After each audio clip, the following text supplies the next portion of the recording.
Yo, this is Court Bauer from MLW. Shout out to True Hill Heat. Give them a listen. All right.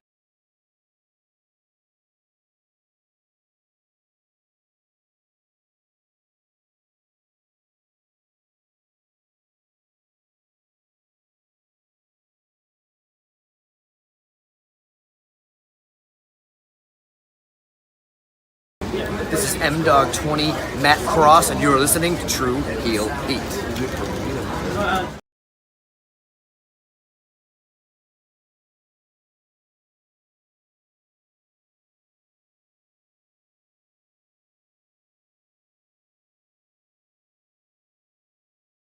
Oye, te habla tío Sabio Vega. This is Sabio Vega, and you watching True Heel Hit a mi manera o pa' la calle.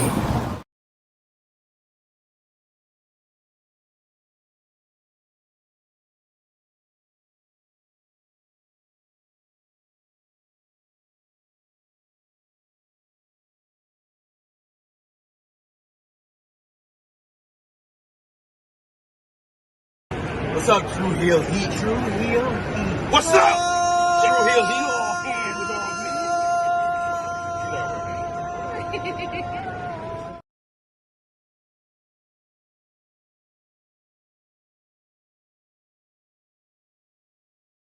Hello, everyone. It's the hardcore legend Mick Foley wishing a nice day to everyone there, right there at True Heel Heat. Yeah.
Hello, hello, hello. It is me, your True Heel Phenom SP3. We are live on the True Heel Heat YouTube, Facebook, and Romeo's Twitter for Rated Raw Review, episode 42, Sami Uso, reviewing last night's, November 4th, 2024 edition of WWE Monday Night Raw as only we can.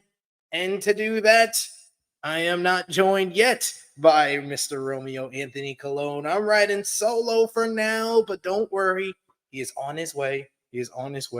I am sure.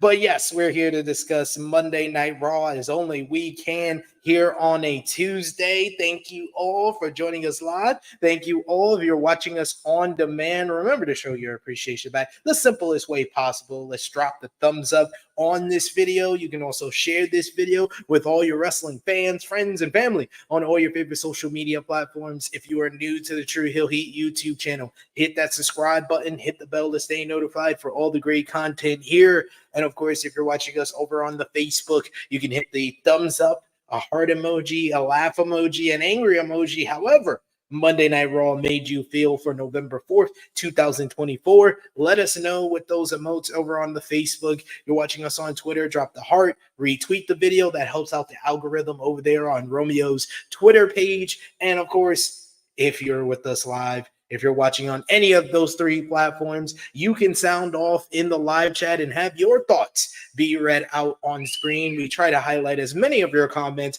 as possible. But of course, if you're feeling generous, you want to give back to what you do here, you want to show your support to the True Heel Heat YouTube channel and Rated Raw Review, you can do that with a super chat donation. Any dollar amount matters. It goes back to the contributors that you see on screen with us here. And we always appreciate the support. We appreciate y'all if you're joining us live here on a Tuesday. It is election day, so we got to get it out in the front. Please go out and vote. Whether it's early voting, whether you did it already, you had it mailed in, or if you have to go stand online at the school, a post office, wherever is your voting station, go out and vote, have your voice be heard, try to get that message out there because this is a very important one because everybody's feeling mighty anxious. But we're here to take some of that anxiety away as we talk about Monday Night Raw as only we can do here on the True Heel Heat YouTube channel. Thank you so much for all the support, for all the content that we've put out this week, from the Crown Jewel review. That's one of our highest viewed pay-per-view reviews of the year, as well as True Heel Heat flagship podcast. It was on a Sunday. We'll be back on Sunday this week as well. And of course, we got previews for Fighting Spirit Unleashed. We had our review yesterday for Power Struggle 2024. Go over and check that out if you haven't already, but appreciate that. But in the comment section already, we got our good brother Eric Isaacs, our reviewer extraordinaire, who says, happy election day, THH fam. The Money in the Bank winners from last night, from last year, IYO and Damian are number one contenders this year. Miz held hostage by the Wyatt 6, and Sami makes his case for the Usos to take him back. I was with you, Eric Isaac, but I don't think Sami made a case for the Usos to take him back. I think Sami was basically saying, I don't want anything to do with this. It was nice for a minute, but that's about it. But I can't take all the anxiety and the doubting that you guys give me on a regular basis. I'm good. But Jay, as always, Jay is like, nope, you got to come back here. We need you. The redhead Canadian, we need him for the support. We need him to elevate this bloodline story. So Sami Uso it is. You are family to us, my dog. You are family, my dog. We got also in the chat with us Chris, who says happy birthday to NXT Women's Champion Roxanne Perez, who turns 23 today. Yes, happy birthday to her for sure. We got Brandon Brown showing some love with our special in-chat perks for one of our members of the channel. You're going to become a member by hitting the join button, and $1 a month gets you exclusive in-chat perks. We also got exclusive content for the members of the channel, so it's a good time to become a member today. And we got our first super chat donation. Thank you so much, Will Chisholm. Thank you so much, Will. He says, make us happy, Triple H, and put the title on IYO.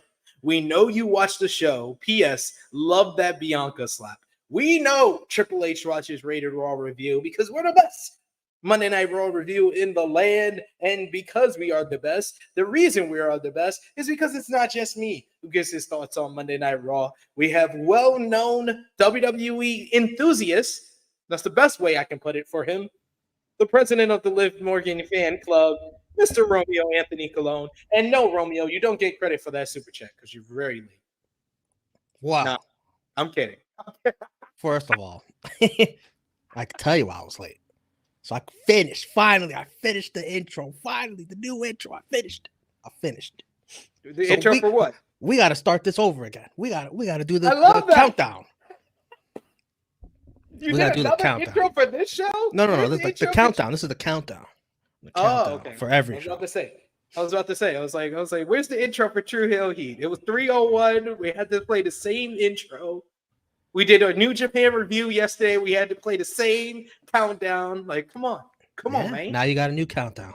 You can play it right now. It's in the drops. You can play it right now. It's in the drops on this one. On this one here. All right. In the drops. Yeah. Oh, okay. See, this man making me do extra work. So, folks, this is on Romeo. This ain't on me. Here is our new intro. Here we go.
Oh, that go hard. Okay, it was hard. worth it. It was That go worth hard. it. Yeah, the best ones for me were the learning tree with the tree and the orange being squeezed. Yes. The orange acid. Oh My god! I was like, let's go. now I understand why it took you so long. Oh, that's a pain. Well in the ass. done. Well, you see the multi-talented Mr. Romeo Anthony Colon. Yeah. Bravo, sir. All right, Bravo. let's talk Raw. Yes, we got a lot to discuss from last night's Monday Night Raw from the beautiful and progressive city of Riyadh, Saudi Arabia. Like I said before, send those love with the Super Chat donation. Send your thoughts on our new countdown intro that Romeo put together. Will Chisholm says, that was a banger. You would end it with Cody. There's no better choice right now. As it was going through the countdown, I was like, who's going to be number one? And then I was like, that makes sense. Of course. That makes sense. Of course. Rock, of course, Rock. Rock. Always the good. The Rock is the greatest number 2 of all time. So you have to put him at number 2. Oh, we got I Make Beats in the chat. Good to see you, good brother. One of our members of the channel saying hello, THH. Just checking in. Peace, y'all. Thanks. Good to see you, good brother. We also got Eric Isaac. He says, cool intro, my man, and happy birthday, Roxy. Yes, today Roxanne Perez is 23 years old. That's it. Sheesh. Wow. The whole world in front of her. You see why they're in no rush to call her up. Yeah, I was like, just call her up, man. You got like a good decade with her. Just put her on the main roster. She'll dominate for the next decade. She's gonna break Charlotte's record. What? For most women's championships. Yep. Okay, crazy. You know how much it took me to hold back and not put Charlotte in the intro just yet. He's like, I'm gonna wait. When she comes back, she'll be there. Royalty. Like she might get a number. She might get a top 10 number. Who knows? He gonna put himself in the picture with him and Charlotte. It's a great idea, honestly. Thinking. You should have put Will Ospreay with Chrissy. Should have put that picture. There's room for editing. But yes, what did you think about the crowd last night in the beautiful progressive city of Riyadh, Saudi Arabia? Electric all weekend long. So I think that as you enjoyed Crown Jewel. It's possible, yeah.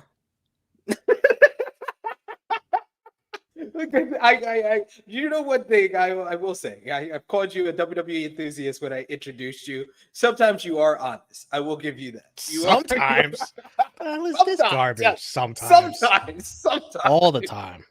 It's nobody more unbiased than me. Trust me.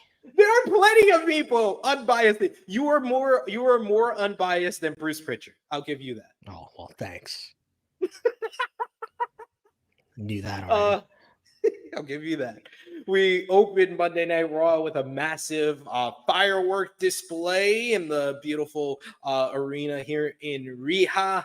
And we also got the not so Judgment Day, but Liv Morgan, the women's world champion and new crown jewel champion, first ever women's crown jewel champion, coming out to the ring with Dom.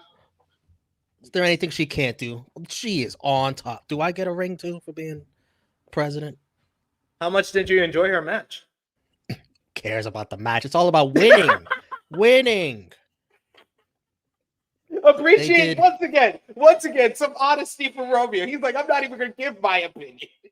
They did every. My mama taught me if you got nothing good to say, then keep your mouth shut. They did every interference spot possible between these two heels. Why are we doing the same bits in one match? But yes, Liv coming out for her celebration after becoming the first ever women's crown jewel champion alongside Dominik Mysterio and Raquel Rodriguez. She held her world title, showed off the new crown jewel ring. She did not have the crown jewel title, which you could have still brought it on this show. At least it's still in Riha. But that would have been awkward. Hey, I know we just placed it in there, but can we get that back actually for one show? She welcomed us to that is Monday true, though. You night. make a good point, though. You make a good point. You could have had it for Raw. You could have. Let me just show it off. Why not? One time for the one time. She welcomed us to Monday Night Morgan, which I thought was cute. She declared the Liv Morgan Revenge Tour was over and the World Tour was starting. She took out Rhea Ripley for a third time, and she would be out for a long time. She beat Tiffany Stratton on SmackDown and traveled halfway around the world to become the inaugural Crown Jewel champion. Dom said that he would win tonight and become the next world heavyweight champion as the crowd loudly booed him. You could barely hear Dominik Mysterio. But out came to interrupt the WWE Women's Tag Team Champions, Bianca Belair and Jade Cargill. Bianca recalled their interaction last week, and Cargill challenged them to a tag team matchup, but Morgan tried to create some dissension between our Women's Tag Team Champions, saying that the only thing that kept them together was those Women's Tag Team titles, and that they're not even actual friends. They're not friends in real life like her and Raquel. Adam Pearce marched out to the ring when it looked like all four women were going to do battle, as Jade and Bianca wanted a tag team matchup right there and right now. He tried to settle things between the ladies, but Morgan kept taunting Belair, which led to Bianca smacking the hell out of the women's world champion. Pearce informed Morgan that there would be a battle royal tonight to determine her next challenger for the WWE Women's World title. And Belair and Cargill were going to be in that matchup. And the other big surprise is that matchup will start right here, right now. Liv Morgan and Raquel Rodriguez joined the commentary table. They sat by commentary at ringside to watch the festivities as we had our number one contenders battle royal to kick off Monday Night Raw. But before we get into that, any thoughts on the opening promo segment between our women's tag team champions and the women's world champion, Liv Morgan? Liv Morgan is great. She's on fire. Bringing it on the microphone as well. Bianca and Jade looked amazing in their gear. Oh my goodness. Amazing. The Deadpool gear for Jade was great. I like Bianca. I like all the gears that were at Crown Jewel though. Indeed. No, nothing more than that. Indeed. There we got Chris who feels Ridiculous. differently to you. He says Liv Morgan can't cut a promo. Ridiculous. Insane. I mean, I don't think she's on fire. I think that I said it on our Crown Jewel review. She's on the clock to have a good match, especially if they want her to keep this title until WrestleMania time, or at least until Rhea comes back. She's gonna have to have a good match eventually. And is there any more doubt that what I said, it's going to be Bianca and Jada Mania? They just dropped a huge seed right there in the promo. But then they played it safe in the Battle Royal. Well, because it's too soon to actually start doing it. We're still in November. But they dropped the first major hint that it's coming. I just think, I'll just be honest. I just think there's more you can do with Bianca Belair. Bianca Belair is a top star, and I just think that you could be doing a hell of a lot more than putting her in a tag team for a year. Well, hey, this was all to lead to the big Bianca Jade match that everybody wanted to see. But I'm saying Bianca Belair is too good to not be in one of these title matches. We talked about it in depth on the flagship podcast this week. The women's title pictures are not good right now. If Rhea's hurt, yeah. I think even with Rhea hurt, because I mean, you kind of agreed with me last week. Rhea and Liv were not lighting the world on fire. We missed the peak. Yeah, well, I guess it's coming at Mania now. Exactly. They're holding that off.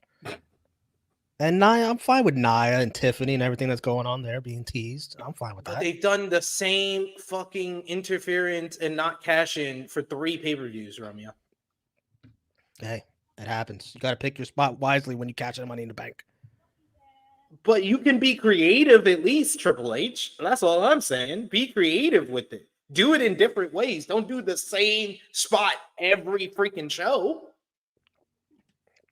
I wonder what Nia's going to say on SmackDown. This is getting a bit repetitive for her. But Tiffany's got a good cover-up. I wasn't going to cash in on you. It's all about our actual queen returning anyways. That's what we're waiting for. This is how many freaking women's tag teams are we teasing that they're going to eventually break up and have a match? You got Tiffany and Nia. You got Jade and Bianca. That's one too many. 2 is too many. Well, you know Triple H loves his dissension. Like, he doesn't know how to book any other storyline except for that. But here we are. Will Chisholm says it's just like a blonde white woman to try to break up the Black Queens. Makes points. Good point. I'm fine with this for Bianca. Like, she doesn't have to be in the title picture all the time because then you're all going to turn on her. Trust me. I know what that feels like. You're all going to turn on Bianca. Why is she always in the main event picture? Why? It's okay to drift her off the side. They've had her way out of it for so long that now I'm like, okay, now she needs to be in it, especially with Rhea being gone. The only other new star that you kind of have built up was Bianca Belair. The other one is the one who would eventually win this battle royal. That I was also saying that they should not be in the World Tag Team division anymore. They need to be a single star. So I was happy with the result of this battle royal we're going to talk about. I'll tell you what. How about y'all back up the truck, give Becky Lynch her money? We said that on the flagship. I was like, we were trying to debate who we think WWE was calling on the phone more, Charlotte Flair or Becky Lynch, because they need some injection of horsewomen because they haven't cared about the horsewomen that they actually do have active right now. Yeah. Well, one needs money and the other needs still time to recover to her knee. So, and the other one, you can forget about it. Yo, they totally nuked Bayley. Like Bayley was on top for like it was only 3 months. It was really only 3 months. She won the Royal Rumble, then eventually had to break up with Damage Control, which felt too soon. And it was, in retrospect, it was way too soon how they did that. Why does Triple H do this? He always slow burns dissension in a group, and then he immediately like blows his load, and it feels like he's doing it in a hurry. Like all of the Bloodline stuff, they simmered that, but now it just feels like everything's happening in a hurry right now. That I agree with, yeah. But I don't know. Maybe you got something else in the back pocket. You still haven't even used Paul Heyman. You didn't even need Paul Heyman to bring them together. Well, still, then there's still even more dissension now after Raw. Yeah, and that's good what they're doing now as the follow up. But I'm just talking about in retrospect, Damage Control. Because it was Bayley wins the Royal Rumble. Then the very next SmackDown, that's when she hears Io and Kyrie and Asuka talking shit about her, and then they break up in the same episode. You know what I'm not gonna like? Because I saw this in the news. This tour that they're doing next year on the Road to Mania, where we're all gonna see the results on Twitter and social media, unless you just completely do social media blackout. Do that shit. Don't do it during the Mania season. Do it when things are slow, so that the crowds can be like legit when things are slow, which is usually right after Mania. Do it then.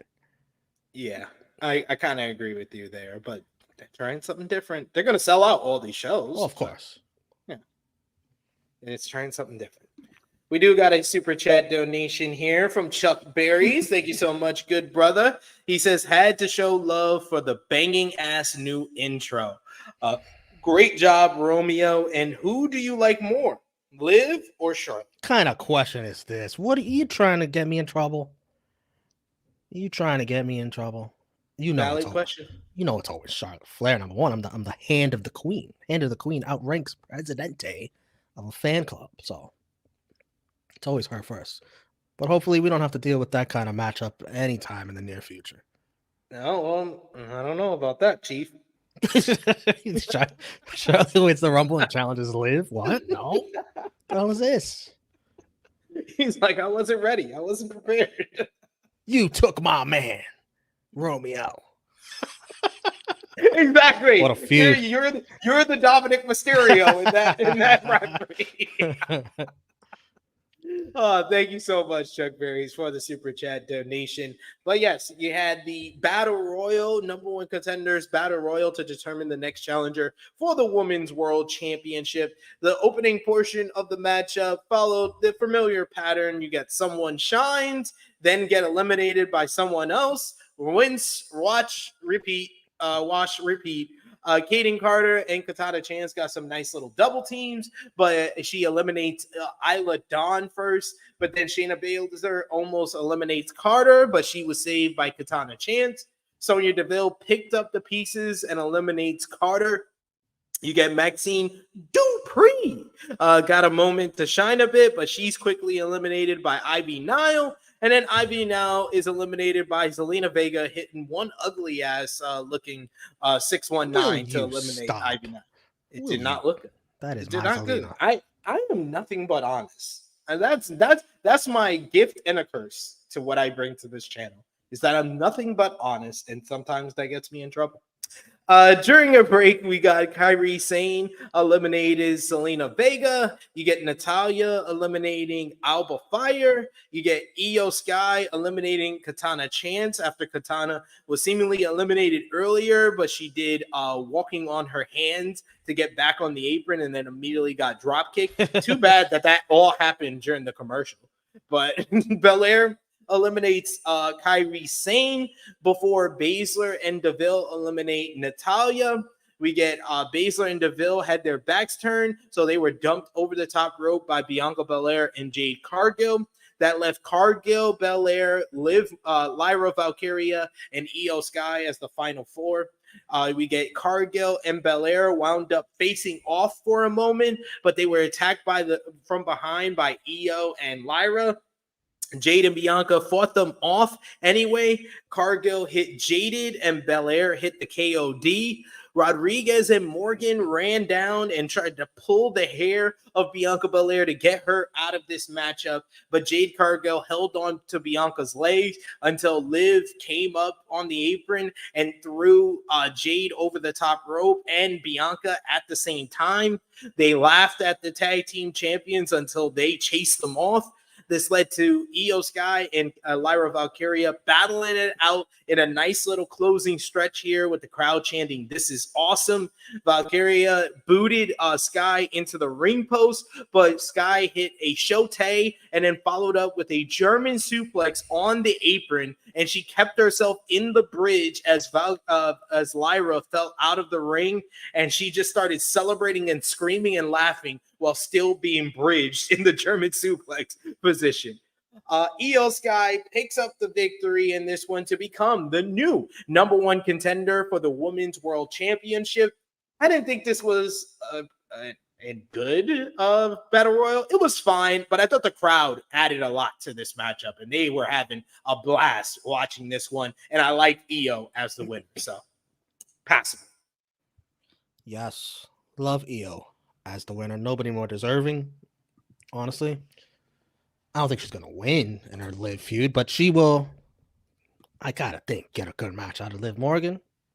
I mean, that's I said. I think that I really feel like Triple H and Tony Khan watch our channel, because I literally said on the crowd show, I kept emphasizing. I was like, Liv Morgan, you are now on the clock. You have to have a good match. So you know what Triple H said? I'm going to give her the best women's wrestler in this entire company, IYO Scott, and I dare her not to have a good match.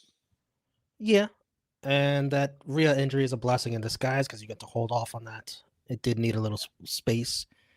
IYO and Liv can go at it. It'll be cool. And I guess Liv's going to have 2 programs at once with the tag champs too.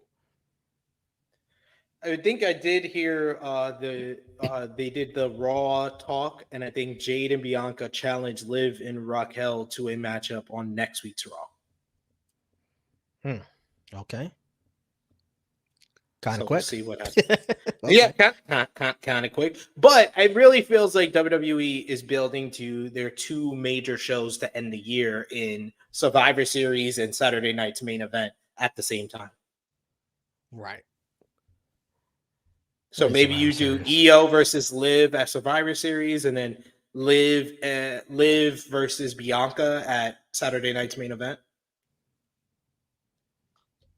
Liv the tag match or Liv no, the tag match is next week. Yeah, the tag match is next week, and I think they did challenge them for the WWE Women's Tag Team Championships. That's why I think maybe you do, if you really want to tease the split, maybe you do like a 4-way, including Jade and Bianca, and maybe like IYO, Lyra, the final 4 in this battle royal, in a fatal 4-way to determine who's going to face Liv at Saturday Night's Main Event, and Bianca wins that. Yep. I could see that. Whoa, Bianca wins. Whoa. You crazy? No, not beat Liv, but wins the fatal 4-way to face Liv at Saturday Night's Main Event. Oh, okay. I thought you were saying a fatal 4-way for the title. No. I think they're going to do Liv versus Bianca, because they were the 2 that spoke during this promo segment to kick off the show. Great. Have Liv beat IYO, Bianca, racking up the accomplishments. Rhea comes back. Who knows if Becky Lynch is on the road to Mania? She comes back. Yeah. I think they're teasing that Becky is going to be a challenger for Liv, because she keeps talking about how she retired Becky. Yeah. That's a big hint. Yeah. I do. We do. Go triple threat. Because what's Rhea going to do at Mania? That'd be a nice one. Why not? Because even with Rhea getting the return shine, the new car smell return shine that she's gonna get when she returns from injury. I don't think there's gonna be a lot of people that want to see another Rhea versus Liv match. Unless Becky's involved. 2 of Liv's big revenge tour targets. Yeah. Now it's the Revenge on Liv Morgan tour. Yeah, I'm down. Has a ring to it. We do have a super chat donation here, a big one from our boy Chase, our unofficial 3rd co-host of Rated Raw Review. Thank you so much, Chase. He says, donating some of my crown jewel winnings. Thank you, Cody and Seth. Cody was an underdog? Can you believe both of those guys were underdogs? Both. What? Cody's even worse. Cody was like, those odds were crazy. Cody is the one that I'm shocked of, that he was the underdog. He was like plus 300. What? Cody Rhodes in Saudi Arabia? You're not losing to Gunther. Are you kidding me? I couldn't believe these odds. I went for Cody. I mean, I went for Gunther, but I was holding out hope, but I knew it was a long shot. And I went for Bronson Reed, but I will give you credit. You were right. Seth Rollins beat Bronson Reed. Of course. They don't. What are they doing? They keep, and then did you hear the nonsense they were saying on commentary during the, Bronson Reed is a top attraction now. He's a top draw. He's a main event star, and then had him lose. Listen, Bronson, you're gonna lose, but you can get up from the curb stomps after. Is that okay? And you might have to bleed a little. Sorry. The blood made it look cool. It did. Well, they came back strong with Bronson on Raw. Oh, they did. They did. We'll talk about that in a bit here. We got Joe in the chat, one of our new people in the community. He joined us for our Power Struggle review. That was his first NJPW show, and we said it yesterday. What a show you tapped into, Joe. He says, I hope IYO gets another title reign. I hope so, too. Like I said, I think IYO Sky is the best women's wrestler on the roster, period. She's the only women's wrestler that I could say on WWE that gave me a 5-star matchup this year, and it wasn't in WWE. That's the ironic part. Let me tell you something about IYO Sky. Honorary Puerto Rican, by the way. She never, ever mails it in. No matter what match you put her in, she's not gonna mail it in. She's gonna bring her shit. Did you see the Marigold Utami Hayashita match? No, but I have it downloaded. It's on the list of things to watch. Please watch it before the end of the year. Before we do our end of year voting, you need to watch that matchup because that's the only woman's 5-star matchup I've given this year. I think I have it. Yes. And she had arguably one of the best WWE women's matches of the year with Bayley at WrestleMania. And one of the best women's TV matches of the year with Bianca Belair a couple of months. What was it? 2 months ago? She delivers. She does. Backstage, we get the New Day talking to Kathy Kelly. She interviews them and asks them how they got their matchup with the War Raiders tonight. Xavier Woods says that they should have won the number 1 contenders matchup last week, and they would have if Chad Gable didn't interfere. So he went to the War Raiders and he brought that up, and that's why they got their matchup. Kofi Kingston raised his eyebrows at this comment, and Kofi says that the War Raiders didn't win straight up, but it didn't go down the way Woods described it. Woods says that Kingston dropped the ball because he's the one that got beat. Kingston suggested that he watched the tape. They started arguing back and forth, and then all of a sudden, we get a cut into The Miz, who is kidnapped by the Wyatt Six. Wow. Uncle Howdy and Bo Dallas spoke in riddles. The camera focused on a man tied up to a chair wearing a sheet mask. Bo Dallas removed the mask to reveal The Miz was the man kidnapped. Miz says that they wanted the final testament, but he wasn't in the final testament. And Bo Dallas showed his face and told Miz that he was the one that he wanted. It cut in clips from 2018 when Miz told Bo Dallas and Curtis Axel that he would make them stars and make their family proud. Dallas told Miz that he would crawl on his belly through thorns and trestles for all the pain he had inflicted on others, as he begged and pleaded for mercy until he returned to the ground. For dust you are, and to dust you will return. And then Dexter Lumis, in his Mercy the Buzzard mask, came behind The Miz and looked as if he snapped his neck.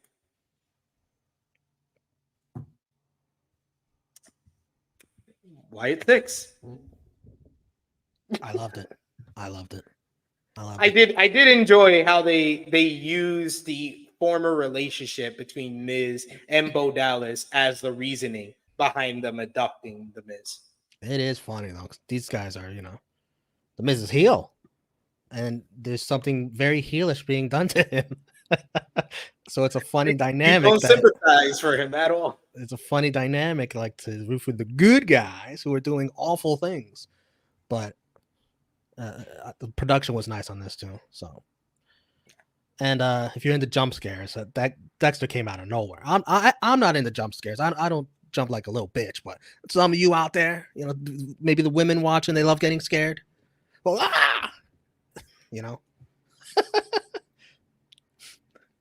I do. I did enjoy this part of the YS6 on this show. I don't always enjoy what the YS6 offer, but this was nice and it makes sense. Yeah. We got Vala B says YS6 going as I expected. I mean, yeah. It's not the you guys best thing expected ever. worse. You guys expected way worse. Way worse. They're doing But good. it's not the best thing ever. Well, that's not what you expected. But there was a lot of people that thought it was going to be the best thing ever. No, not the best thing ever. Their debut was probably one of the best things ever.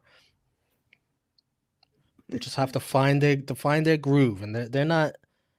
It's not like some of the really bad stuff that Bo and Uncle Howdy and Bray were doing together that people really were down on. Really were down on. It hasn't sunk to that level. I did find it funny that after commercial break, Cole said that their production crew had nothing to do with the airing of that video, but he didn't seem concerned with The Miz at all. Never change, Cole. We know you weren't concerned. Yeah. And also, I don't know if they should have shown this video while they're in Riyadh, Saudi Arabia. Why? Not like his Because, head chopped off. They kind of have a history of kidnapping people and torturing them in similar fashions. Sounds like we don't know what happened. The video cut. He could have been chopped up by Mercy the Busser. Well, I guess we'll have to tune in. Just not the week. Not the week I would have done it. Just maybe it's just me. We see the clip from Saturday where Goldberg announced his retirement match for 2025 on the SEC Nation before the Florida versus Georgia game. What do you think about Goldberg? Final retirement match in 2025. I know just the guy. No, it's not Gunther. Gunther doesn't need to lower himself, even though, he did talk a lot of trash. Gunther's still going to be world champion in my eyes, so don't do it. Don't do it. Braun Breaker. That's the guy. That's the guy that has so much in common with Goldberg. He's the younger version of him almost, except a way better wrestler. Do that. Spear for spear. Do that. But it's gonna be Gunther. Watch after Gunther loses his title. Yeah, it probably won't. Indeed, I don't think it's gonna be for WrestleMania. I think WrestleMania you do Cena versus Gunther. Yeah, they're gonna have Goldberg's attraction be separate for Mania, I guess. Yeah, after when they really need it is after Mania. Cena will take a few months off. Yeah, Cena will take a few months off, and then they do like some pay-per-view or PLE at in Atlanta again. Yep, go back. Do the Georgia Dome. Try to do WCW like him versus Hogan. Do the Georgia Dome. Wow. Try to sell out the Georgia Dome. You're gonna have to get a lot more than that match. Do a B pay-per-view in the Georgia Dome. WWE got some balls on them. They'll try to sell out 40,000 in the Georgia Dome. Great balls of fire it is in the Georgia Dome. This is correct. I feel you. Will Chisholm says that video felt right at home. That also good point. Points were made. But the aforementioned War Raiders versus the New Day was next up. You get Kofi Kingston and Xavier Woods versus Eric and Ivar here. Kofi and Woods were working pretty well with each other. We did get a little bit of tension. Woods was getting isolated by the War Raiders until it was Kofi who got tagged in with the hot tag. He started running wild and started look to go for the Trouble in Paradise. But I love the finish of this matchup where Kofi looks like he's going for Trouble in Paradise, and usually they would hit Trouble in Paradise. You want to brush my teeth? Yeah, okay. All right. Say hi, for. Say hi, Romeo. Hi, Romeo. This teeth. Okay. And say hi, everyone. Hi, everyone. I'm brushing my teeth with Dada. Mm-hmm. Listen to that. Okay, Listen now to you that. got. You finished. Listen to that accent. Oh, I love it. She really brushed my teeth. She really had toothpaste now. There you go. Who knows where that toothbrush been? Oh God! Don't even remind me. But yeah, I like to finish up this matchup because if the New Day were, if the New Day we're getting along, I need water. If the New Day were getting along, you would have Kofi hit Trouble in Paradise, and Woods would follow up with the limit breaker and they would get the win. But because they have tension with one another, Woods tagging himself in is not a good tag team move. You had the resentment of Kingston, and he was pretty perplexed of why he would tag in at this point. And Eric knocks down Kofi. The Raiders then give Woods their finisher, which is now called War Machine, the elevated German suplex, into a clothesline combo for the 1-2-3 to pick up the win. I thought the match, it was solid, and I like the storytelling with the finish. What did you think while I go get water? No, you explained it to a T with that finish. I mean, they do this all the time, Xavier and Kofi. All the time they do this damn finish. And now Xavier's doing what he normally does. And Kofi's like, what are you doing? Kofi's just got this pouty look in his face for no reason. Xavier Woods has done nothing wrong. Watch the storyline. Xavier does nothing wrong. Kofi's just over emotional. And I'm not buying that Xavier's at fault here. I'm not. I'm on Xavier Woods' side. And I'm on Xavier. Did you hear any of that? I'm on Xavier Woods' side. I heard you. I'm on Xavier Woods' I kept my headphones in as I went to the bathroom, so I heard everything. I can understand that. They do that shit all the time in their match. You called it to a T. We've seen this before. And then this guy just overly emotional. They're not on the same page. It's different. Things are different with the New Day. They need, and I like the fact that I think it was on Raw Talk that apparently I think it was Adam Pearce told the New Day that there's going to be a special episode for their 10-year anniversary. So I was like, oh no, this could go one of two ways. Either you have Big E come out and he's the one that brings them back together and everything will be good, or this is the show where Woods is going to turn on Kofi. Could be both. Imagine they have Big E come back, try to put them back together, and Woods still turns on them. Yeah, it could be that. That would be just as worse as when Jon Moxley turned on Seth Rollins on the same show that Roman announced he had leukemia. Nothing stopping that. That is like goat level of OD. That's OD.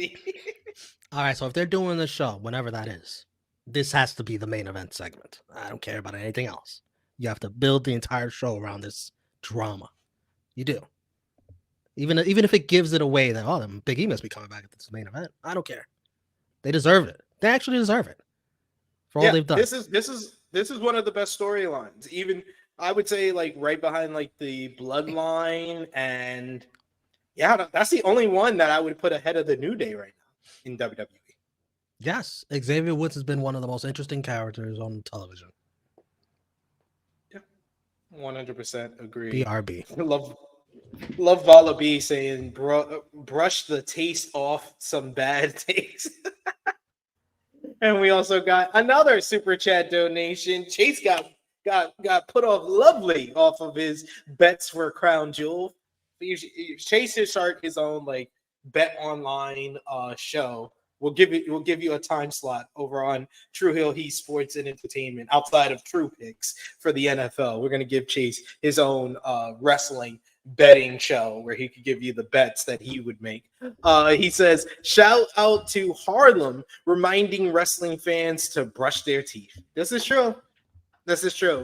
My daughter likes to teach lessons, and she's teaching you to always brush your teeth, even if you're live on YouTube. Next time she'll be like, Dada, it's time for your deodorant. Yeah.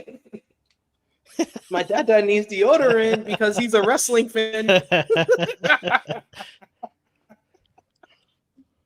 Lessons by Harlem. There you go. They then went over the big announcement from earlier on Monday that the Road to WrestleMania tour is coming to Europe. March 14th, SmackDown will take place from Barcelona, Spain. You got Monday Night Raw on March 17th from Brussels, Belgium. That is kind of ironic and hilarious to me that on St. Patrick's Day, they're going to Belgium. Yeah. That makes no sense. Why would you? And then later in the week, a non-televised show is going to be in Belfast, Northern Ireland. Well, listen, the Irish, they're not going to have no time for wrestling on St. Patrick's Day. They're just not. So I can understand it. But I hope you got Becky Lynch signed by this point before Belfast. I hope you do. It'd be cool to have her over there, even though that's not a televised show. March 21st, they're going to Bologna, Italy. Then Italy. We've never seen Italy, have we? No. Or Spain. No. Italy and Spain, first time for Monday Night Raw and SmackDown. We got March 24th, Glasgow, Scotland for Monday Night Raw. March 28th, London, England. That should be a great one. And then you got Glasgow for True. Oh my goodness. Yeah, it's going to be huge. March 31st is also going to be taking place Monday Night Raw in London, England as well. But at least like, because this is the road to WrestleMania, and there's still a couple of weeks. Like every other year, this would be like the Monday. That would be the Raw before WrestleMania would be on March 31st. But because this year the WrestleMania is not till Easter weekend or 420 weekend, you're gonna have a couple of weeks back in the States before you hit WrestleMania. And let me tell you something with these Raws. These are Netflix Raws. Do me a solid, Netflix. Go live. You don't need to tape delay this. You're not bound by anybody's schedule. Go live for them. Why not? I mean, that's what they do with a lot of the like when I know because I was here last year when they did London for Money in the Bank, and they had SmackDown. It came on live for us in the UK. Right. Yeah. Some of those, yeah, you could do that. I'm not sure if it's like, was that like a Spain? Was it SmackDown? I'm not sure that'll be the case for that, but yeah, the Netflix Raws, do them when they air. Do us all a favor. You're a global streaming service, anyways. Why not? All right, next up was the big segment on the show, top of the second hour. Sami Zayn coming out in Riyadh, Saudi Arabia. What a pop for Sami Zayn. He got a big pop when he came out for Crown Jewel, getting a big pop here again. He speaks in Arabic, speaking to the fans in attendance, saying how proud he was to be able to come out in front of his people and speak their language on WWE television. However, that's not why he came out. He wanted to address what happened at Crown Jewel with the Bloodline. This brought out Jey Uso, who got an even bigger pop than Sami Zayn. He just gets big reaction after big reaction. He's getting, ever since he's gotten back into the Bloodline vortex, he's getting even bigger reactions than he was getting back in the Bloodline vortex. Jey thanked. We need to start paying attention. Sure. Jey thanked Sami for having his back at Crown Jewel. And even though he watched the footage, Jey asked Zayn if kicking Roman Reigns was an accident. Zayn looked very surprised by the question and kind of offended by the question. But before he could really answer, out came Jimmy Uso, who got not as big of a pop as the other two, but he got a good reaction. It's harder to sing his song. Ooh,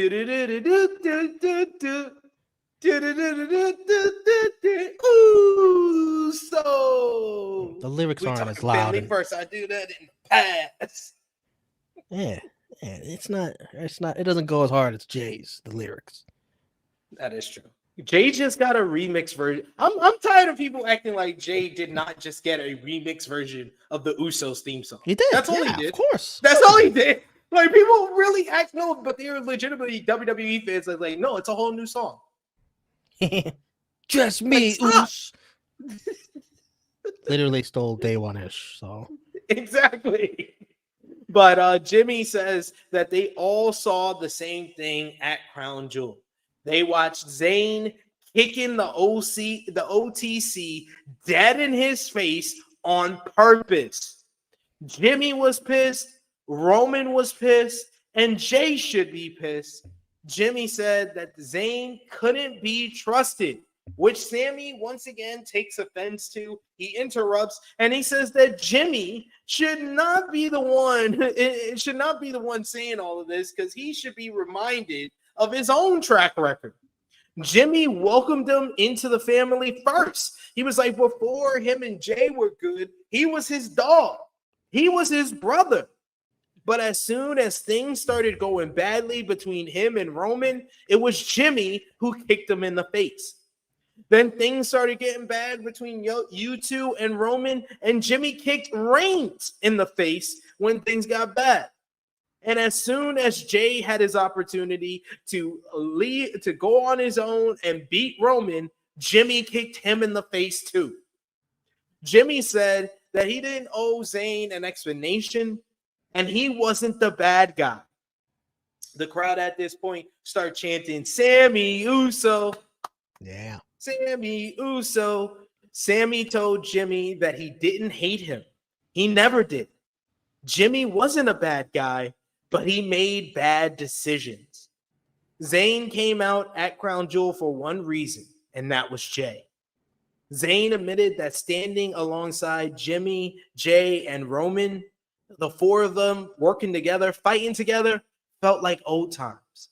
It felt special. But that was only for 1 minute. For 1 minute, it felt pretty damn good. But that's how long it lasted, just 1 minute. And it fell apart just like it always did with the four of them. Zayn says that he wasn't doing this again. He wasn't having his loyalty tested. Wasn't being put on trial by their family again. He's done that already. He apologized to Jay and said he wasn't doing this again. I'm out. Jay then gets on the mic, and I thought he was going to give us the same line that he gave us last year. He says, if you're out, I'm out too, and super kicks Jimmy. But he did not say that. Zayn left the ring, but Jay asked him to come to SmackDown this Friday so they can talk this out like a family. Jimmy says that Sami wasn't family, but Jay said Zayn isn't blood related, but he is family, which actually got Sami to crack a smile. He says that he sees nothing but family out here. He sees Jimmy Uso, Jay Uso, and the crowd already knew what he was going to say. They started chanting it, Sami Uso. And Jay says, Sami Uso. Jay hoped to see Sami on SmackDown this Friday, and Sami looked like he actually agreed and that he was going to think about it as he walked to the back. I thought Sami was fantastic here. The promo work, the emotion that he showed, and just his conflicted feelings coming off of last week. They have a huge logic hole in all of this, and hopefully they addressed it on Friday, because no one asked Sami why he was talking to Solo in the parking lot last week. Like that y'all literally acting like that never happened. Like, why we can't ask him about that? We're asking him about the Roman Reigns shit, which is obviously an accident. Like, if I'm Jimmy, I think the right move to do here was, hey, I looked at the footage. Jimmy came out and he was actually logical and said, I looked at the footage and I could tell it was an accident, Sami beating Roman. But when I think about last week, what we saw with Sami talking to Solo, was it really an accident? If that was his logic to why he thinks Sami did it on purpose, then I would agree with him. This had a big logic hole in not addressing that part of this. Well, your first mistake was putting Logic and Jimmy in the same sentence. Logic and Jimmy. Well, Jimmy Jay should have said it. Jimmy is like, he's become like the old Sami Zayn character, like conspiracy theorist Sami Zayn used to be. That's Jimmy Uso. It's funny. I thought they were all good here. Sami, Jay, and Jimmy, especially Sami. And Jay, too. I almost think that Jay maybe ad-libbed that last line just because he saw how crazy the crowd was going for that Sami Uso chant. He just, like, played it up to him, like, doing it again for them. And I thought that was pretty smart if he did ad-lib that and it wasn't in the script. But, yeah, tune in on Friday as the Bloodline turns. Roman Reigns. We're going to have a nice big family talk which I'm sure the Bloodline, Solo and them are not going to be involved in. I'm sure. Psych. I hope they bring out like Paul Heyman. Paul Heyman is the one that makes them whole again. That's the way it should be. They bring out, they be like, we got a mediator for this family meeting, and it's, ladies and gentlemen. That's the way it should be. When are they going to announce War Games, you think? I think if it's not on SmackDown, they do it the following week on SmackDown. Yeah. That's what I think. Yeah. We got Will Chisholm with a super chat donation. Thank you so much, Will. He says, Sami sounds like a guy who smashed his ex and they wanted to get back together, but he remembered that they're toxic together. Wow. Sounds like you're talking about a personal experience, Will. No, but he did. He was like Sami and Jay. Jay's felt toxic good too. for a minute. Both of them, the Bloodline is toxic for them. You saw the little touches that Jay was doing as Sami and Jimmy were arguing. He kept touching his head, his temples. He knows the bit. Play it up. I like it. He's like, oh God, it's happening again. It's happening again. He's getting PTSD of all the family squabbles. We go backstage here. But yeah, I agree with you, though. This was probably the best segment on the night where you can see where this is going. And this was another like I said, though, I don't know if you agree with my point. I think that there is a big logic hole by not addressing Sami's conversation with Solo. I think that got squashed to bed when Sami came out to help protect Jay at Crown Jewel. But to me, that was just Solo trying to convince Sami, talk to Sami. Like, should they say that on TV? Probably. But yeah, you gotta say it. You gotta follow up on everything. That was such a big part of last week's show. You should address it. And also, if we're gonna point out stuff that hasn't been addressed on Monday Night Raw in a while, this is now what? I think second straight week in a row. Where the fuck is Braun Breaker? he was in the backstage segment. He was? Or was that for social media only? I have no idea. I did not see Braun Breaker on this show. So maybe it was just maybe I'm remembering it from seeing it on social media. It was a backstage segment with him, Pierce, and Karrion Kross. Yeah, that definitely was on social media because they only put Karrion Kross on social media. Yeah, Braun was on. He just came in his office. He looked confused. He was like, well, maybe it was on Raw Talk, probably. He just looked confused. It was like, Adam's like, what do you want? It's like, where's my next challenger? It better be good. Stuff like that. It's pretty basic. See, then what are they doing? They just they back got the 3 title. hours more, man. Only got 2. Keep it going. And now I gotta watch Raw Talk to see people. Or just these clips, they'll come across your timeline and be like, oh, that happened, I guess. The only like online exclusive that I did watch was R-Truth backstage calling Pete Dunne. He was like, Pete, what's up? Because Pete came up to him looking all mad because he called him Butch. He's like, Pete, what's up? He was like, you seen Butch? And funny. Pete's like, oh no. And he walks away. Then he sees Damian Priest. He says, what up, DP? He's like, I'm sorry I kicked you out of the Judgment Day.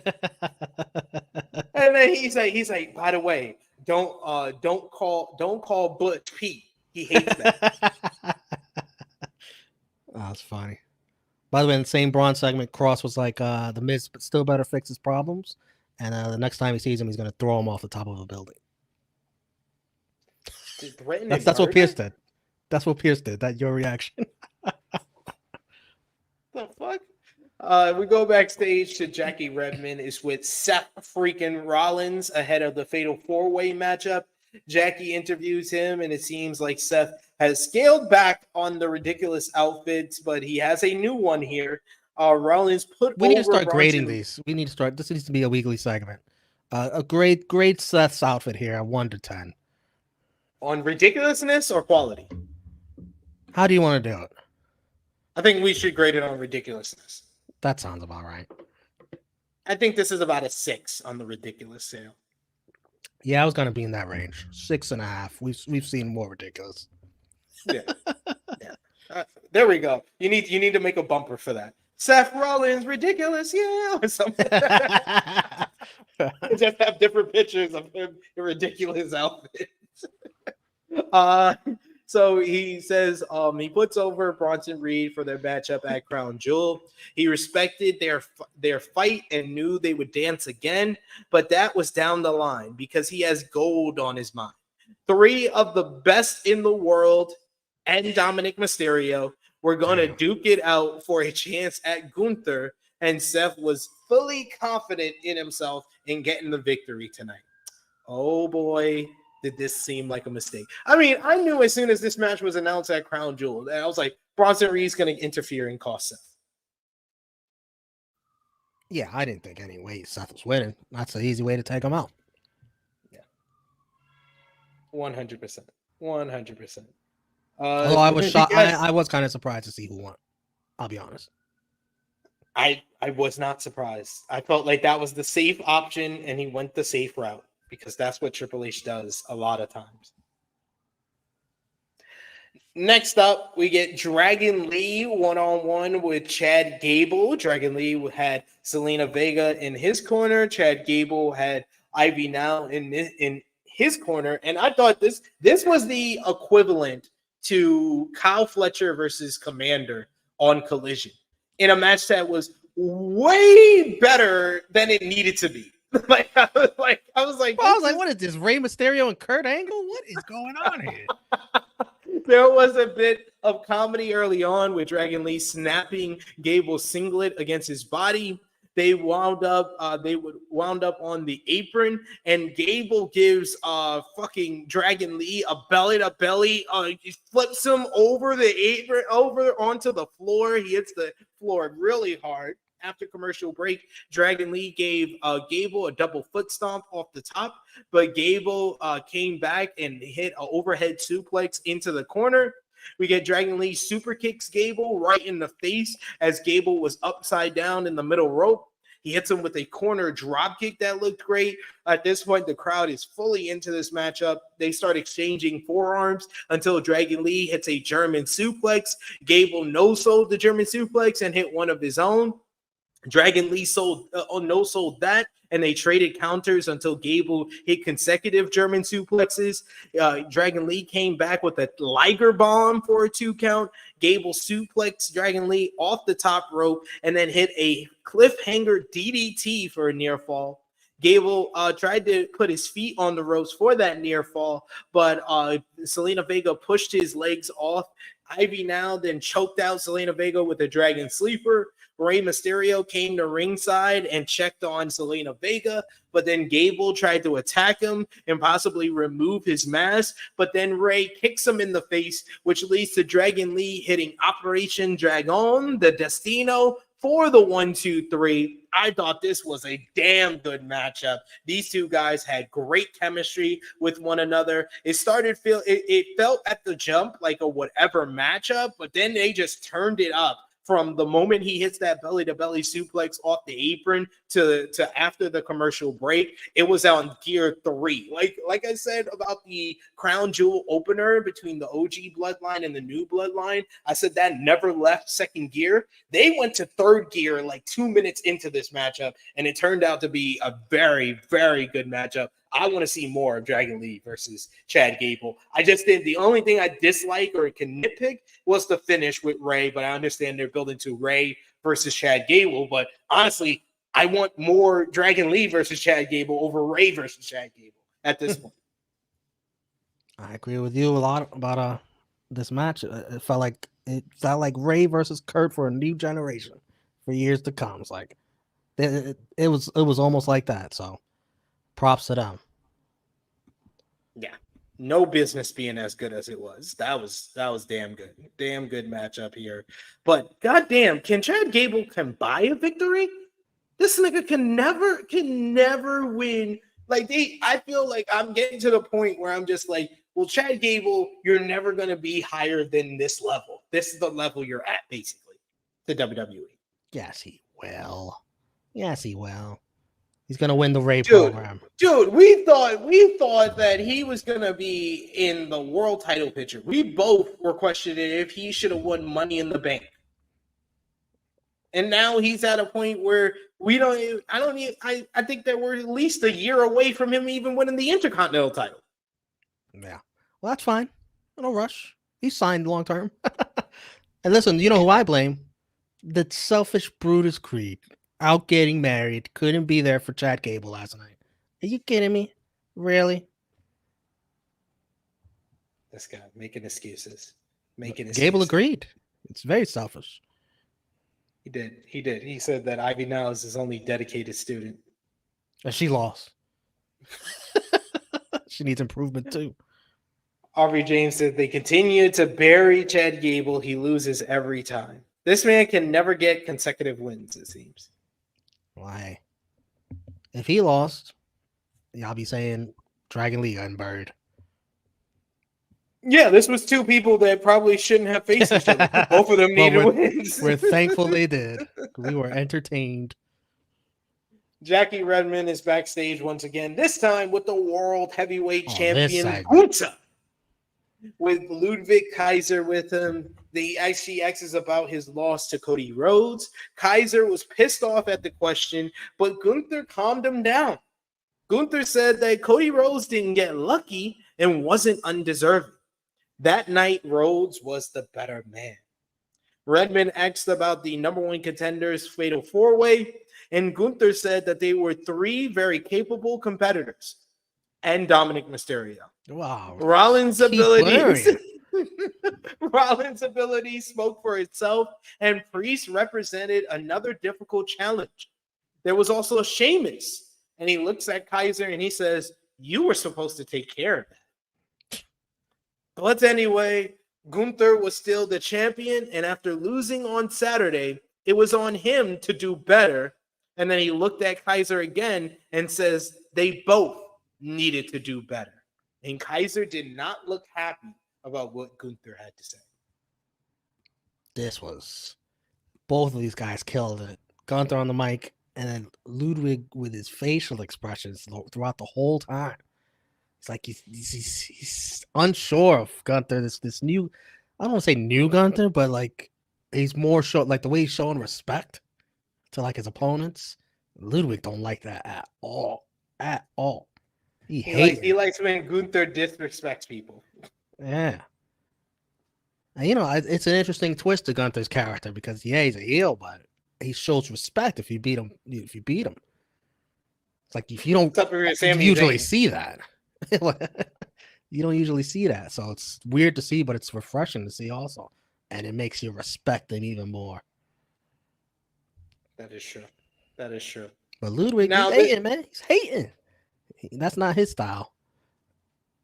Now, this is my continued problem with these 2-hour Raws, is that they're still trying to pace them like they're 3-hour Raws. And this was at the point where they did this. Because Damian Priest for our main event comes out at 9:29 p.m., Romeo.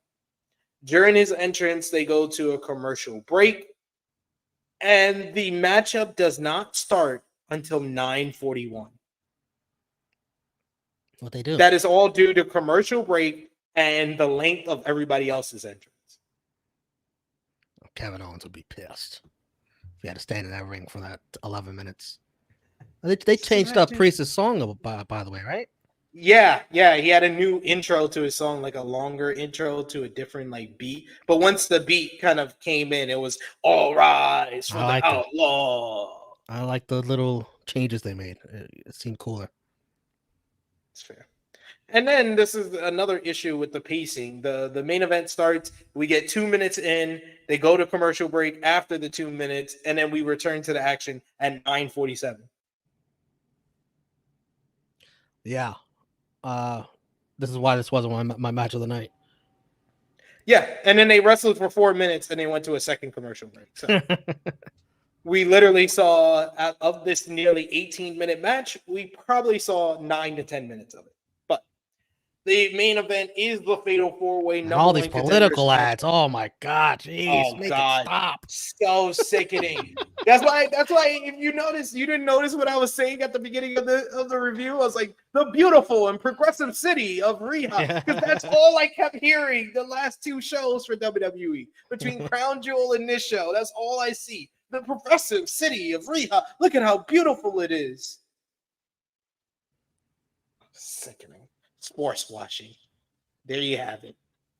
But we got Damian Priest, Dominik Mysterio, Sheamus, and Seth Rollins to become the next #1 contender for the World Heavyweight Championship. Dom tried to escape the other men, but Sheamus caught him. He gets him in the 10 beats of the Bowery. Priest gladly watches on, cheering Sheamus on until Rollins comes in and tries to roll him up with a schoolboy, but Sheamus breaks up the cover. Rollins wiped out Sheamus and Priest simultaneously with a tope suicida and then hit one on Dom. Dom actually got in control before we went to commercial break. We come back from commercial break with him shoving Rollins off the top rope to the outside. He shoves Sheamus into the ring steps. Dom then hits a tornado DDT on Priest. I like the psychology of Dom in this matchup as he kept trying to pin Priest because he beat him last week. He punched Priest, so Priest fired up and hit some strikes, a corner elbow, and then a flatliner. Sheamus came in and hit the Irish Curse backbreaker on Priest, Rollins, and Dom. The crowd was very much into Sheamus here. I thought that he was like the most over of anybody in this matchup. He hits a diving knee drop on Dom, but Rollins breaks up the cover, hitting a big swanton onto Sheamus. Priest clotheslines Rollins, though. After the second commercial break, Sheamus and Priest are exchanging strikes until Sheamus hits the white noise for a 2 count. We get Dom setting up Sheamus for the 619, but Sheamus hits him with a big power slam. Sheamus went for the bro kick, but Rollins knocked him out of the ring with a knee strike. Rollins gave Dom a pedigree, but he did not go for the cover. Instead, he set up for the curb stomp, but outside of the ring, Bronson Reed showed up. He attacked Sheamus and Priest outside of the ring, and then Rollins goes after him. Reed hits him with a clothesline and then clears the announce table.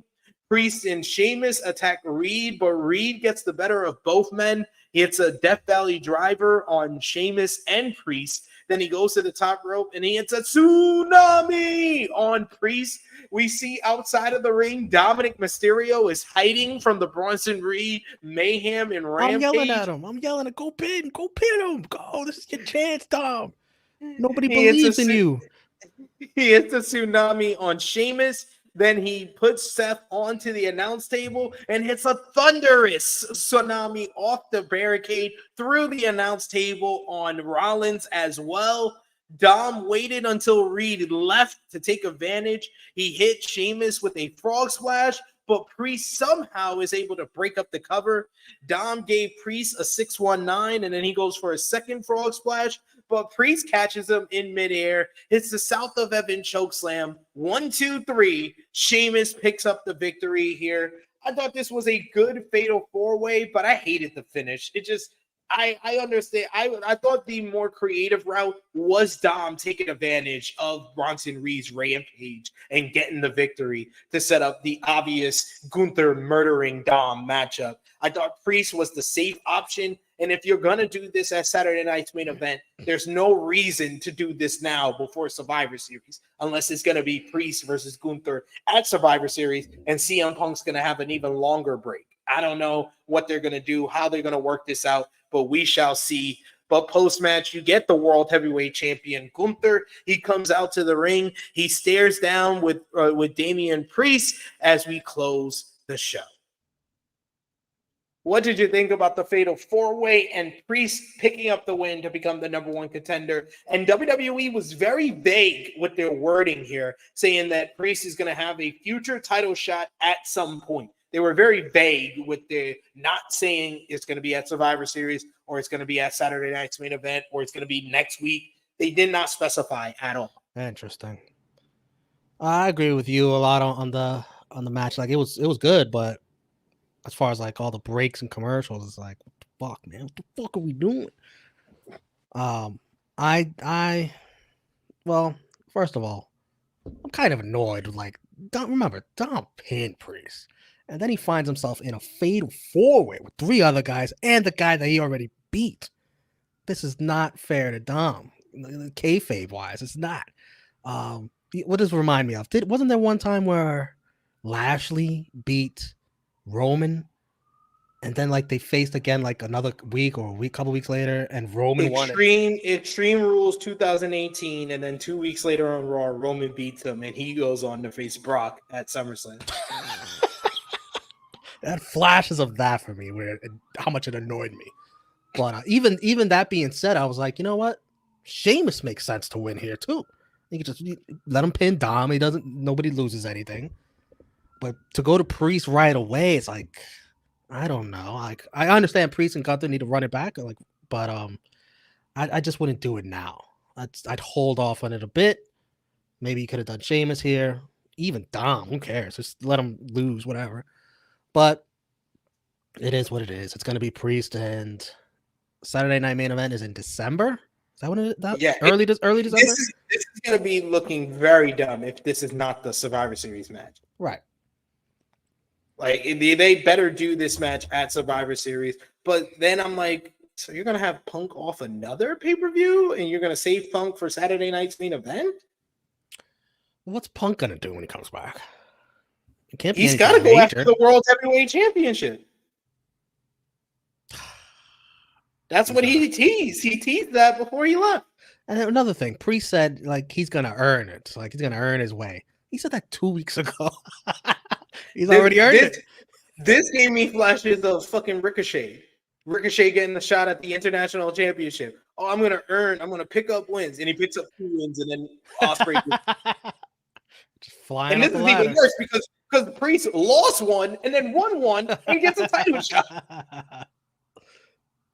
Logically, Priest should have never been in this match to begin with. I'm sorry. What did he deserve to? He lost. How did he deserve a number 1 contenders match? The other 2, yes, they deserved it. Seth and Sheamus, yes. Should have been a triple threat match. Honestly. And Dom. Yeah, he won it too. Won the match against Priest. Because Pierce's whole Pierce's whole thing was you're gonna face a former world champion. If you could beat him, you'll have a shot. He didn't get a shot. He got a shot on another shot is what he got. Makes no sense.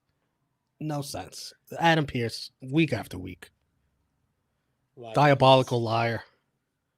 Yeah, for all of that, Joe's right. They should have made it a fatal 5-way with Bronson Reed. Does Bronson deserve a shot now? No. Well, he lost to Seth, right? Nope, doesn't matter. You get a shot. Yeah, he should get a shot too. He lost the match just like Damian Priest. He should be in the match too. And basically the final 5 minutes was a fatal 5-way. Yeah. Because he beat everybody's ass. He didn't just attack Seth. I thought he was just going to come out and attack Seth. He beat all the babyfaces' ass. I don't know what to do with Punk. Because it seems like to me, if you do Punk and Gunther, it's like Punk's going to lose? Well, Punk has to lose because we got Punk and Seth at Mania. I don't think that's going to be for the title. I don't think it needs to be for the title. No. It's interesting. You got a lot of characters, and they're all going to cross paths here eventually. Sheamus still has to have that program with Gunther. You got a lot of stuff here that has to happen, but you also have to think about Mania. You got to do a lot of protecting. A lot. Unless they hold off on Punk for Royal Rumble. He's not in the Rumble match. He faces Gunther at the Royal Rumble.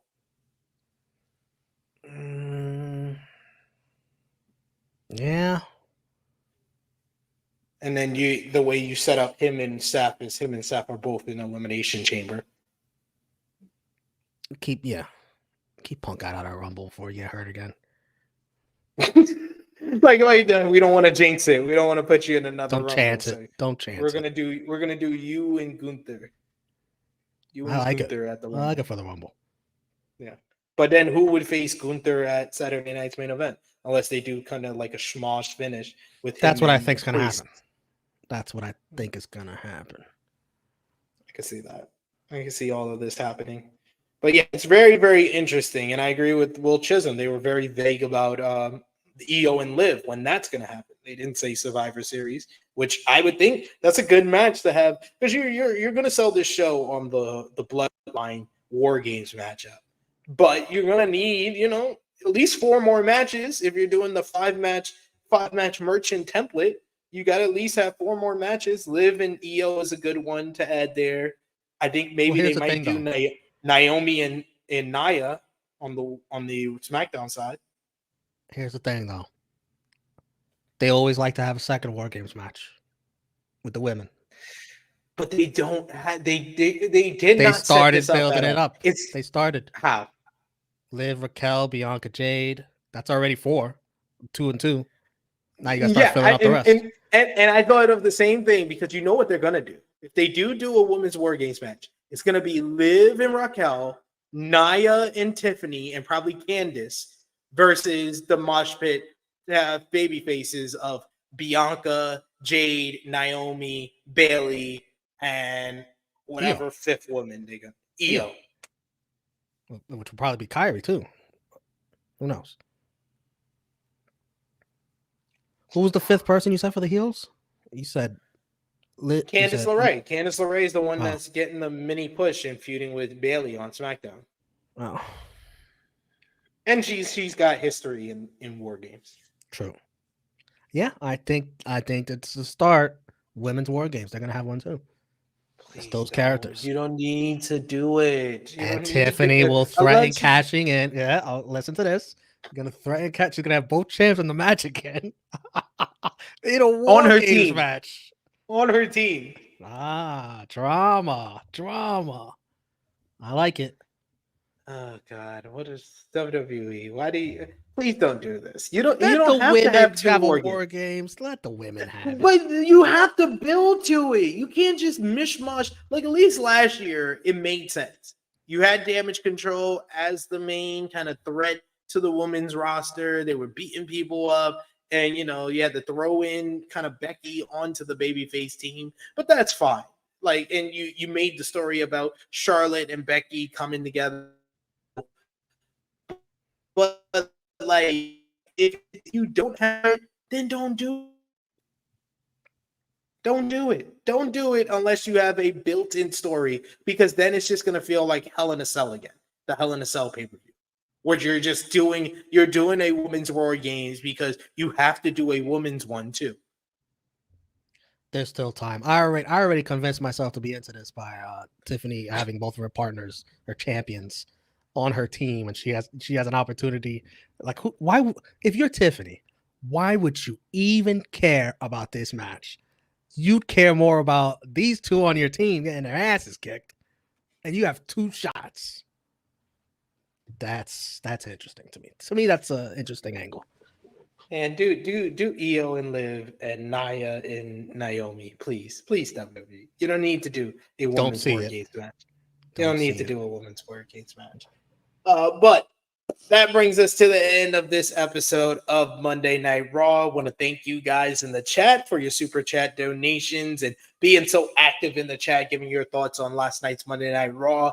Final call for super chat donations, but most of all as well, let us know your match of the night, your MVP, your LVP, whether you gave the show a thumbs up, thumbs down, thumbs in the middle, and out of 10, what did you give the show? For me and Romeo for the November 4th, 2024 edition of Monday Night Raw in 3, 2, 1. Thumbs up. This is the first time in a while I think I've given a firm thumbs up, not a slight thumbs up, firm thumbs up.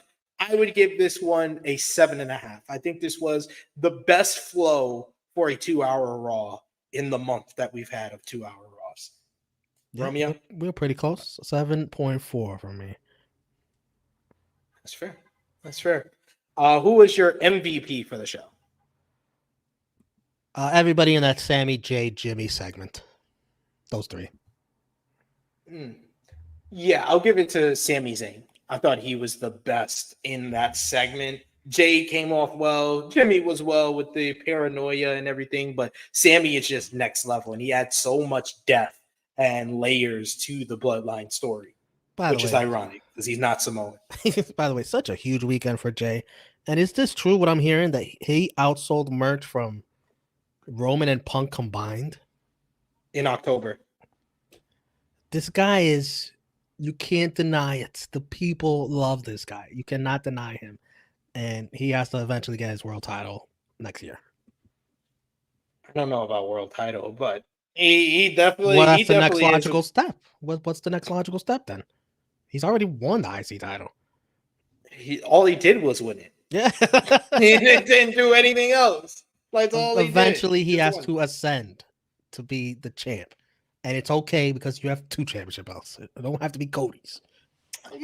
Just because he's a #1 merch mover and he's getting big pop doesn't mean he should win a world title. If you're saying that, then you should think the same thing about LA Knight, because LA Knight did that last year.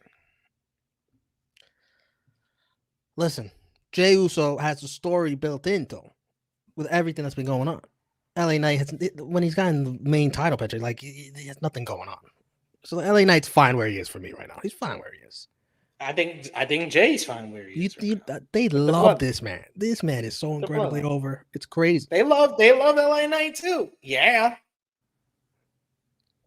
He's hotter. Jay's hotter. Jay's hotter now. I agree. But I'm just saying, LA Knight was as hot as Why Jay you don't is want right Jay to now get to the last year. mountaintop? Because I think there's some guys who shouldn't be the world champion. Oh. Not everybody can be the world champion. What do you That's mean just by me. some guys? I don't think there's some guys just because you're popular with the fans doesn't necessarily equate to you should be world champion to me. That's just me. Like Joe Hendry? Sami Zayn's never been a world champion. I think Sami should be a world He should get champion his before too. Jay. They That's should all I'm both be. saying. They should both be. Who was your LVP for the show? Oh, The Miz. Easy. Kidnapped, still kidnapped. What's worse than that?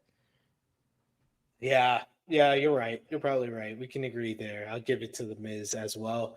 And match of the night, I'm gonna give it to Gable versus Dragon Lee. Me too. When that match happened, I was like, this main event, which I figured going in is the match of the night. They better go crazy to top that. They did not. Unfortunately. Or maybe they did, and I just didn't see it.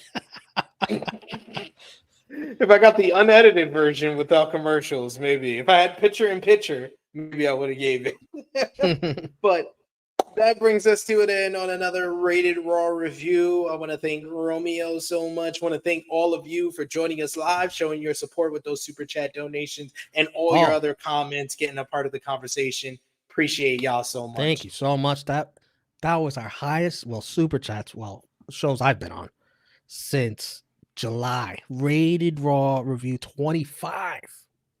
Since then. Thank you so much. We appreciate that.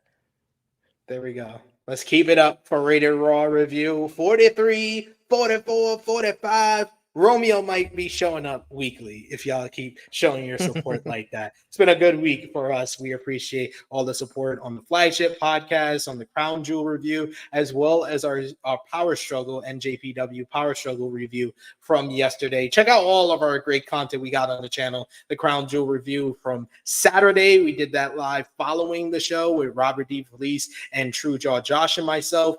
We had True Jaw Josh and myself and Top Guy JJ, who made a surprise appearance on our jam-packed jumbo size True Hill Heat 301 from this past Saturday. And check out NJPW Power Struggle review with myself and Sanal from Monday. Romeo, let everybody know where they can follow you. Romeo Damas, all social media. Indeed. Check out Romeo's content he's got over there. Follow his bets. Good people. I'll be occasional roasting of professional sports athletes. They get on my damn nerves. Joel Embiid already 2 meltdowns since that tweet that I roasted him. 2. You How made many him more does he have? hit a reporter. You made him hit a reporter. I did. Fair warning, Romeo. I'm going to be back in the States in the next week or so. So you'll be getting me daily hits ups as I'll have FanDuel access once again. Welcome back. Welcome back. How long are you staying? No. We'll see. We'll see if my kids can get on the flight. My kids have citizenship out here, so Harlem is the one that's difficult to get on a flight. So we'll see. So you going to full gear? I've already applied for media, so we'll see. We shall see. But Follow me on the Twitter machine at TrueHillSP3. Follow the gang, Facebook, Twitter, Instagram, TikTok at TrueHillHeat. Patreon.com/TrueHillHeat. $3 a month. Get you exclusive content. The best place to support us when we are not live here. And check out True Hill Heat Sports and Entertainment. We got some content over there for you to enjoy. And like I said, check out all the great content that we had from this past week. But for Romeo, it is me, your True Hill Phenom SP3. I will be back tomorrow live, 1:05 p.m. Eastern Time, with our NJPW Fighting Spirit Unleashed preview. J News will be back. And yes, we will get J News' thoughts on his favorite wrestler, Sonata, joining his least favorite wrestler, David Finlay, in the Bullet Club War Dogs. So we will talk. They're brothers. We will talk all about that tomorrow, as well as this Friday's show. But until then, this has been Rated Raw Review number 42 for the November 4th, 2024 edition of Monday Night Raw. We are signing off until next time.